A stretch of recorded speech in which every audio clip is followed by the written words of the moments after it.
Okay, how are you? My name is Bob Lindquist and welcome to fliesforfish.com. Today we're going to be tying the Paraschuck, which I am sure someone before me has come up with this particular fly. It's basically the idea of a comparadun but applied to a parachute, because a parachute is a very effective fly. It's effective for a number of different reasons. It's effective because it floats on the bottom of the surface.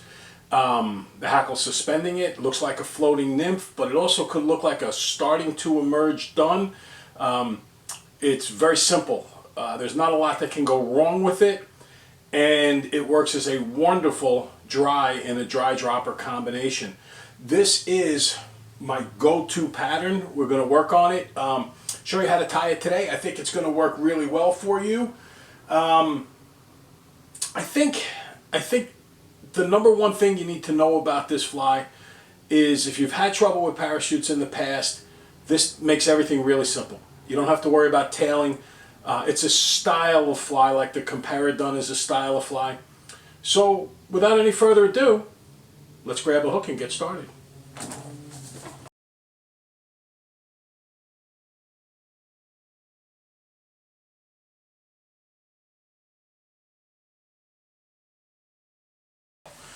Here we are about to start our Paraschuck Mayfly, and I just want to show you the things that we're going to use to tie the pattern.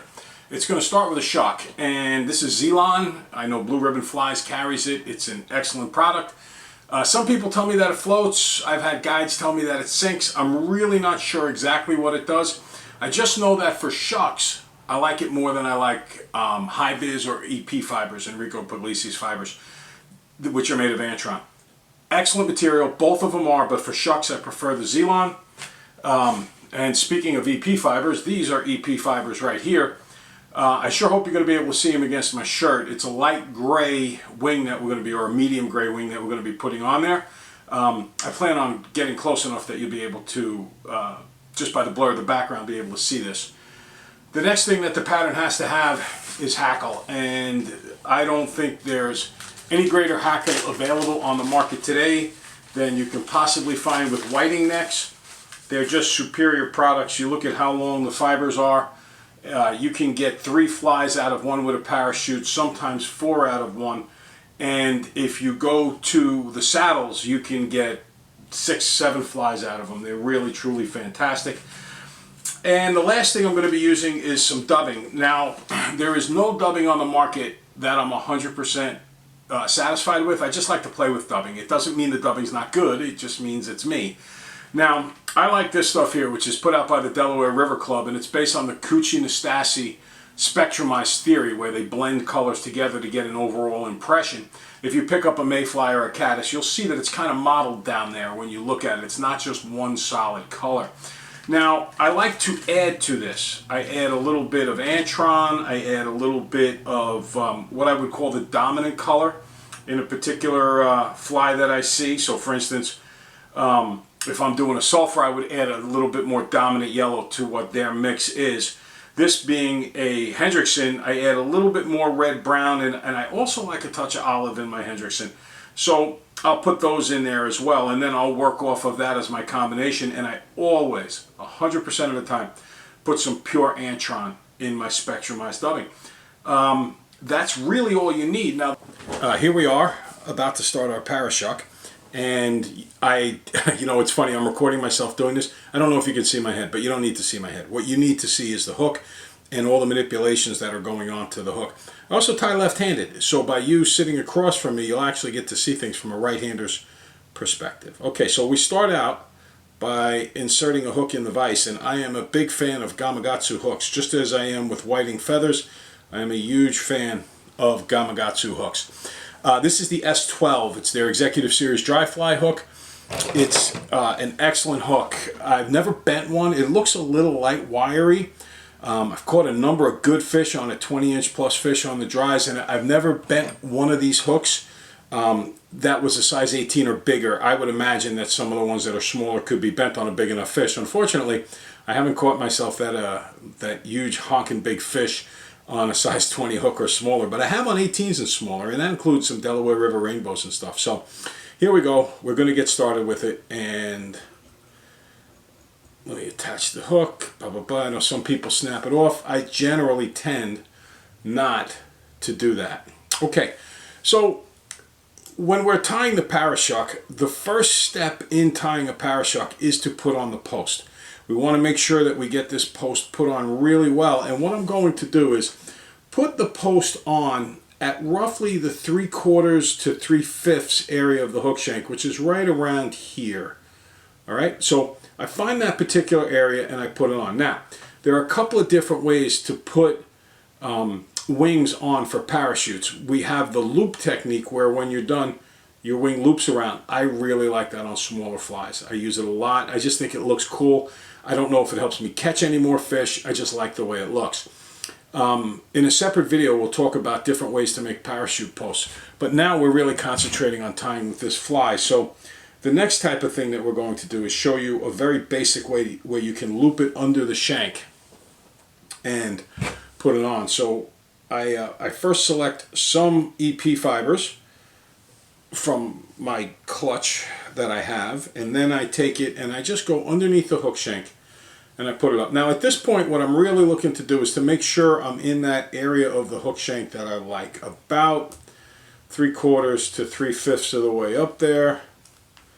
And by locking it in on the bottom of the shank, we get really comfortable with it. Now, it would be a pain in the butt if I left all of this on for the entire video, but normally I do because I don't like to waste materials. I'm kind of frugal that way, or cheap, whatever you want to say. So I'm going to cut it down to about here, just for the ease of working things out. Now, once it's locked in around the base, you pull straight up, and now your turns need to go around the base of the wing. And I don't have an exact way of knowing when I'm up high enough. I just know when I am. I guess it's kind of like Judge Rehnquist said about, or better yet, a better example would be Warren Duncan. I was taking a fly tying class of his once, and someone said to him, "How do you know to stop exactly there when you're tying your rusty rats?" For those who don't know, Warren Duncan was the world's foremost hair-wing salmon fly tyer, and he looked at the gentleman and he said, "Well, you tie 20,000 dozen a year and you'll know too." And that's pretty much how it works. So I go once. I just did it before. In fact, let me backtrack a second because my storytelling got in the way of what it was that was going on here. Just locking this down here for a second. Now, what I'm going to do is I go around the base several times to really get it in there good. And then you have to make sure at some point that you go around the hook shank. All right, you just want to do that going around the hook shank. So I lock that particular wing in place. After I do that once, I'm not really paying attention to how high up I am. Then the next thing I do is I work it out to the side like this.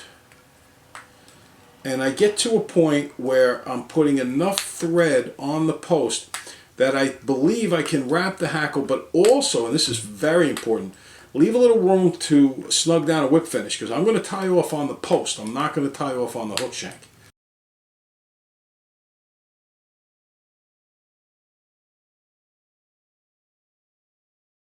Here, I'm filming the same thing we just did a second ago about putting the wing on, but I'm doing it with a macro lens. And I'm going to see if it's possible to get a little bit better view, not so much of what me, the tyer, and my hands are doing, but what's happening on the hook shank. So what we're looking to do here once again is to put on a parachute post, and we discussed the fact that there were several ways in which we could get this done. Okay, one way to get this done is to loop the posts, and I'll make a video one day of the different ways to make parachute posts. But another way to make the posts, which is a little bit quicker, and I think when you're dealing with bigger flies, I think a little bit better, is to just take the high-vis or EP fibers, it's the same stuff, it's Antron, and loop it underneath and go around. I do like the EP fibers more because they are less expensive when you consider that you're buying a whole mass of them at the same time. Enough to tie many, many, many, many posts. Okay, as I'm looking at this, I think that I'm a little bit sparse on my post, so I'm just going to add a little bit more. And that's just a matter of putting it on right there. Okay, so we just mentioned a couple of minutes ago that you want to continue to go round and round and round and make a good strong post here. Okay. Now, you'll notice that my thread is staying completely above the shank as I'm doing this. And I showed you a little trick before that the J-vise is capable of when you can invert the J-vise and get it done. Okay, once I have this set up as I do, I'll go round and round. I'm just going to trim this to make it easier to work with. Normally I wouldn't do that. Normally I would use the whole length. Okay, I'm just going to go around. Remember, I mentioned this before, leave a little bit of room to include the whip finish on this parachute post. It's very important at some point that you lock this down the way I'm doing right now so it doesn't spin so much on the shank. You saw that just a minute or two ago. It was starting to spin a little bit. So here is the completed post, all done for you to see. Okay, big thing with doing the post, you stay above the shank like this most of the time and then come back down. And as far as how high up the post to go, it takes a few trials to get used to it, but I like to go, see, my hackle's going to end right about here, and if you notice and look, there's a little bit of thread above that I can whip finish on a little later on. Okay, so we're getting ready to put on the Zeeland shuck, and one of the questions that people will ask is they'll say, well, how much Zeeland's right? And the thing is, I don't think anybody really knows. I know I don't know, because I don't put the same exact amount on every single time. What I do like to do is to put on the sparse side of the right amount of possible Zeeland tailing material. So I trim it off of the hunk, or the hank, I guess is more to the point, and I tie it in on the shank, and I purposely leave it a little bit long. Don't worry about that. Then I just pull gently, and there we go. Now, when it comes to tailing, one habit that some people have, that's a bad habit to have, is they really clamp down hard right here. First off, your torque is the key to fly tying. And if you put your pressure on in a circular way, like I'm doing here, you tend to pull materials over the hook shank and twist them, and then your fly comes out not symmetrical. What I prefer to do whenever I tail just about anything is I like a looser wrap right up against the tail. It helps hold it in place, but it tends not to flare it. Now with Zeeland and other synthetics, that's really not a big deal. But it is a big deal when you go to tie on something like a deer hair tail, or anything that's easier to flare, anything that can flare. Feathers, like fibers, they'll point out in all different directions.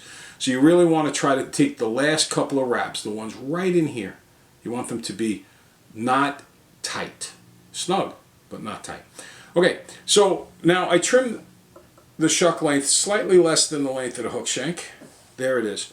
And if you have made your shuck right, what you have now is a perpendicular here with the post being done right, and a nice smooth taper right in here. If you got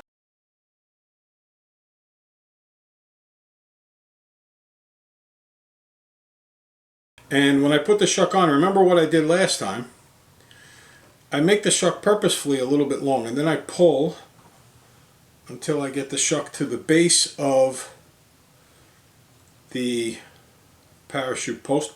Don't pull too tight here at the end of the tail end. Notice I pull it up, I leave it right along there.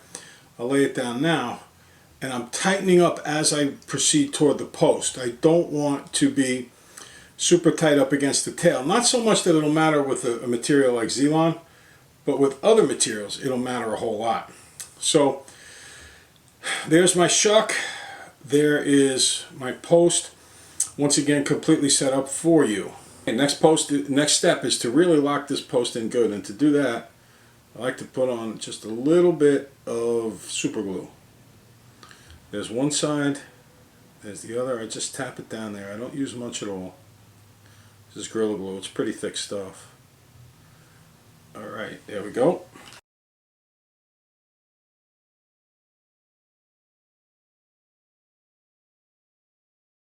The next step in the way is to get this hackle on here. And I'm going to look for about a size 12 or so. And I'm looking through. I think this one's nice. It's a little small. It's a 12-14, but I made the post a little thick so I can get away with that. I mean, look at that hackle. Just nice hackle. I'll get at least 3, maybe 4 flies out of this. And I trim off the excess. I won't even bother snipping it down. When I put the hackle on, this is what I find. This is the concave side, all right, the dull side. I want that facing me. So I lock it around the hook shank, as so, and then I hold it up straight, and I go right around the post with it, just like I did before.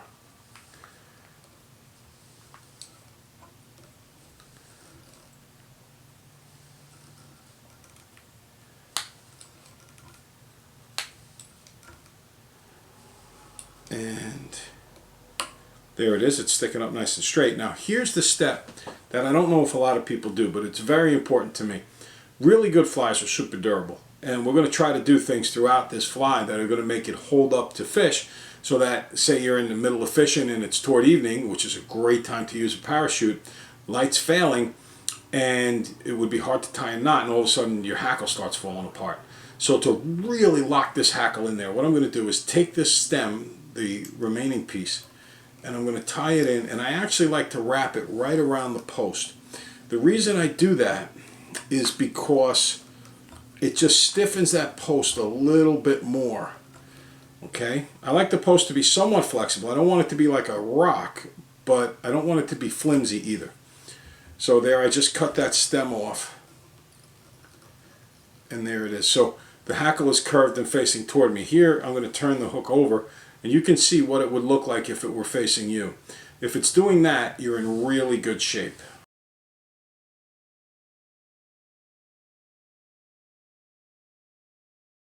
Oh, there's several ways to tie the body.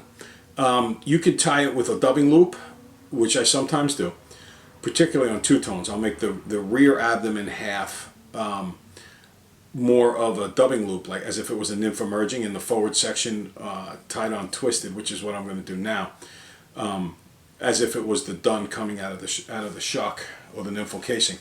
Now this is I'm using dubbing wax. It's BT's dubbing wax. I don't know too much about dubbing waxes here. Wonder Wax is the best. I have 1 tube of it left, and I do not take it out for anything but the very, very most important flies I possibly tie, as that stuff is golden. Alright, I put some wax on the thread. It's important when you put wax on. The biggest thing you don't want out of wax is you don't want it to change the color of the dubbing by making it too dark in the water. So the BT's wax, I find, is pretty good at being neutral as far as that goes. Alright, so all I'm doing here is kind of touch dubbing. What I do is I take the dubbing, I put it up against the thread, and then I use my middle index finger to push it on there, and I do it until I see that I have more or less, oops, sorry about that, that's the wax on my fingers, that I have more or less a nice taper going.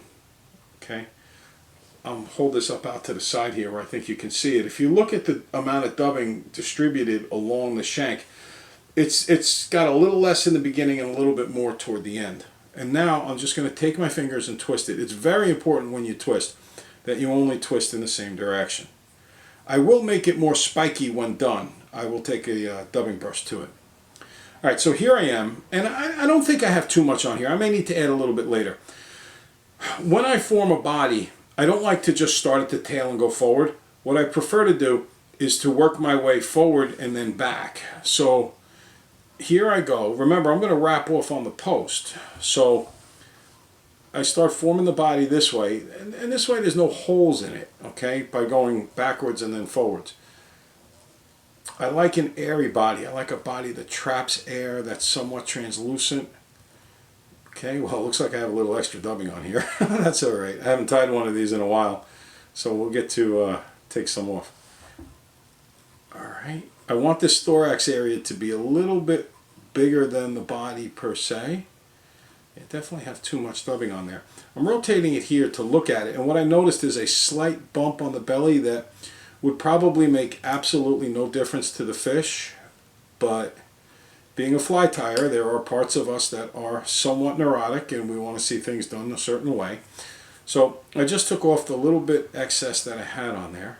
I'm going to come up over the top, and I'm not going to go around the body anymore. Now I'm going to go back around the post. And there is my body formed. Okay, got a little piece hanging out there. I'm not quite done though with the body. I have a dubbing brush right here, and I'll just pick it out a little bit. Careful not to hit the thread, otherwise I might slice the thread open. Don't want to do that. This is a good start. And then once the, just in case I hit the thread, I go around a couple more times.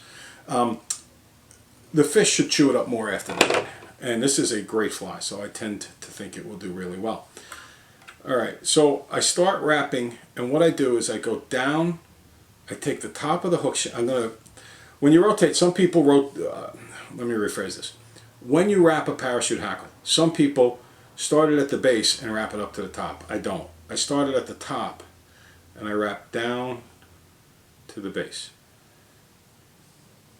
2, 3, 4 turns tends to be good for most water types.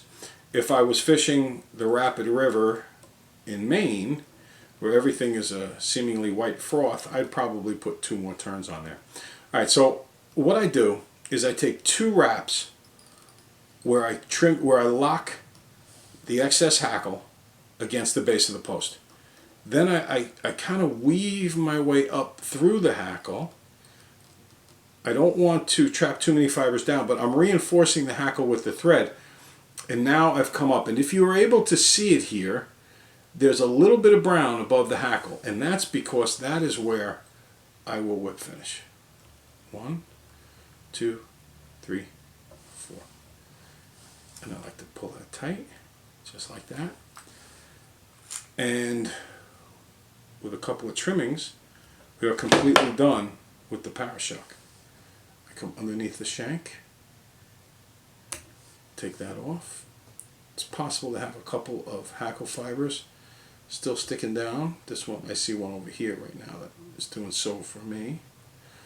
So I'll trim that off, the excess there. And now I have to trim the post, and I make it slightly longer than the length of the body. Right about here. This post serves 2 purposes. It doesn't only serve to look like a wing. I don't even know if the fish pay much attention to it when they take it, because I have some great friends who are fly tyers, like Mike Batchkowski, who will tie his post chartreuse, and he catches tons of fish. So I don't think that they necessarily make a big difference for the wing. However, if you're fishing and it's getting dark, it lets you see the fly. It's really a locator for it. You're able to keep working off of that. So here is the fly itself. It's all done. Here's the base. You can see the taper that you have on there, a little puffier at the thorax. As I'm looking at the wing, I think it might be slightly full. If it is, I'll just trim it down on the river if I think it's giving me a hard time. Maybe the wind is catching it or something like that. But this, folks, is the Paraschuck. It's just a super fly. And I mentioned this to you before. It has to be been invented by many people before me. I just never saw it called a formal name, so I just call it a Paraschuck. It's no great invention of me or anything else. It's a great fly. It can catch fish in the Rapid River where the water is frothy. It works on the Carmen's River, a spring creek back home where the fish can be very finicky, mostly wild brook trout. It works really well in the Delaware River system, which is like chess compared to most other rivers being checkers.